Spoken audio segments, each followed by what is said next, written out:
Hey everybody, let's haul some books. Hi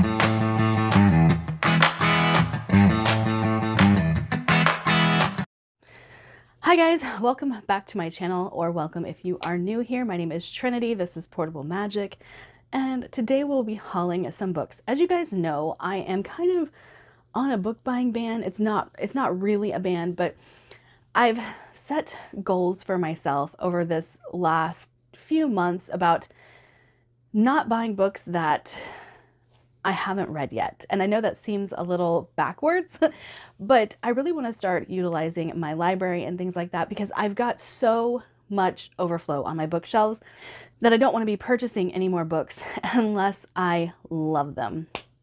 Now, I have over 100 unread books on my shelves, so there is like something's got to give. Anyway, I do have a book haul, and as you guys know, part of my book haul is that I still have Book of the Month, I still have my adult fairy loot, and I will probably still be buying from the buy sell trade. So that's what we have today. I have October's and November's adult fairy loot and my Book of the Month choices.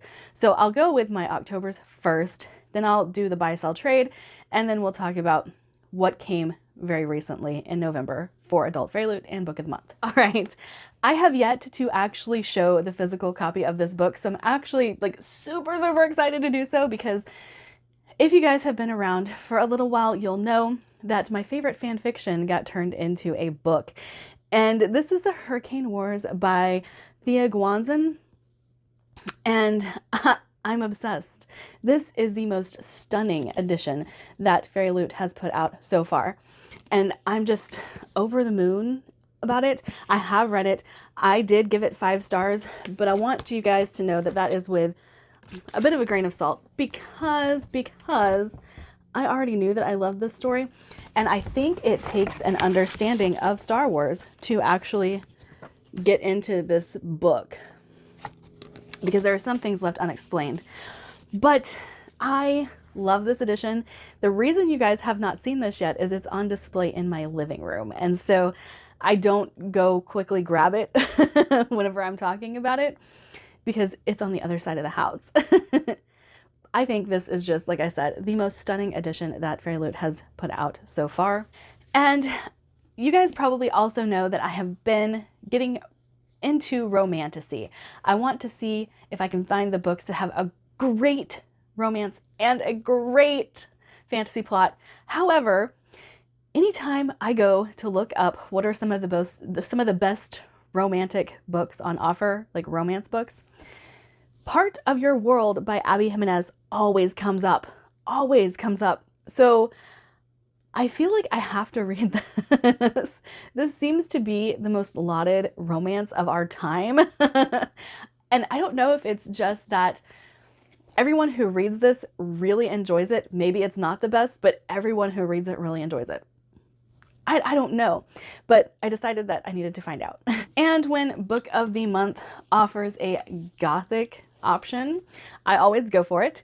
And this is Starling House by Alex E. Harrow. I have yet to read anything by Alex E. Harrow, though I do own this and The Once and Future Witches, so I do need to at least read one of them. I was hoping this would actually come up for me sooner than later because it's a great fall read and it's already getting a little cold here. So hopefully I'll get around to this in the near future. I love this cover. I love it so much, so much.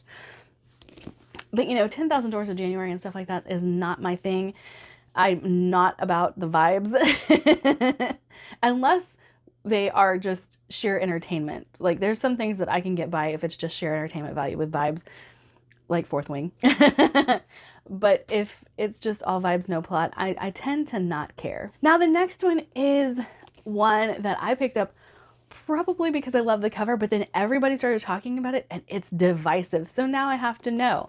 That's The Stranger Upstairs by Lisa M. Matlin. Now you either love this book or you hate it, and I don't feel like there's any in between. And so I'm just intrigued to find out. Now, what I do know is that a lot of the booktubers that have been reviewing this are like, that's not really how an influencer lives. You're not really influencing anything. Like, the people who gravitated towards this were influencers because it's a mystery thriller that centers on an influencer. So obviously we want to know what that looks like. But it says a gruesome history, a hostile neighborhood, a new owner with a shocking secret. Welcome to Blackwood House. But like I said, this is getting very mixed reviews. So when a book is divisive, I have to know. All right, next is one I've heard about quite a few times. This is Night Watch by Sergei Lukyanko. I cannot say that last name, but I've heard a lot about this, and I know there's a lot of people who have watched like the TV show that's based off of this. This is a translated book, I believe, Russian to English, and I've read a few Russian to English books, and so I'm hoping that I will like this. And this says sci-fi guy pick. I don't know what that means, but okay. But it says, like Tolkien getting mugged in a Moscow back alley by John Le Carre. So I I don't know how to take that, but it does sound like it'll be entertaining.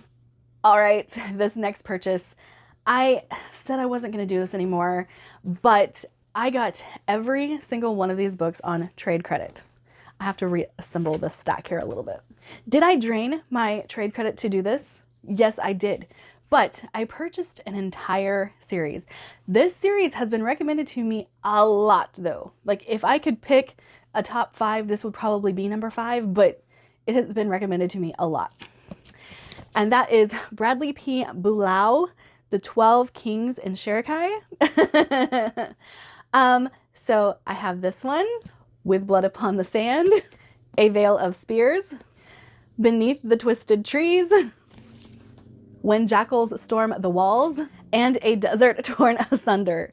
I bought all 6 of them. They are in very, very nice hardback. Like, I just, like, they're in great condition. And so I was like, oh, okay. I guess I'm going to buy this series and read it because they had every single one of them. And if you guys remember, when I posted my TBR for vacation that I said that I had every intention of reading and read nothing, I do also have the prequel to this series, and I just don't know where I put it. But I have it. It's here somewhere. But I've heard nothing but good things about this series from quite a few people that I know. Now, I've heard that people are just, some people are just like, oh, it's fine, and not completely in love with it, but it says, Sherikai, the great city of the desert, center of commerce and culture, has been ruled from time immemorial by 12 kings, cruel, ruthless, powerful, and immortal. With their army of silver spears, their elite company of blade maidens, and their holy defenders, the terrifying Asram, the kings uphold their positions as undisputed, invincible lords of the desert. There is no hope of freedom for any under their rule, or so it seems, until Sieda, a brave young woman from the West End slums, defies the king's law by going outside on the holy night of Behet Zahir. What she learns that night sets her on a path that winds through both the terrible truths of the king's mysterious history and the hidden riddles of her own heritage. So this first book totally reminds me of Mistborn. Totally reminds me of Mistborn. And I've heard that Bradley's writing is so much more elegant, so I might even like this more. I'm hoping. Okay, let's talk about the adult fairy loot for this month. Guys, I was so excited to find out that this was the book that we were going to be getting.